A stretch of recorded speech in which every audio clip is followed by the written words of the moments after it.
அந்த தென்றல் பெண்ணும் சொன்னாளம்மா உந்தன் சேதியே.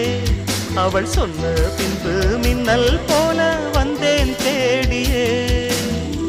என்னை நீ தொட்டவுடன் என்னவோ பொன்னுதையா, முற்றுகை இட்டவுடன் சிற்றிடை பின்னுதையா. வெட்கம் விடுமோ அச்சம் விடுமோ தக்க துணைதான்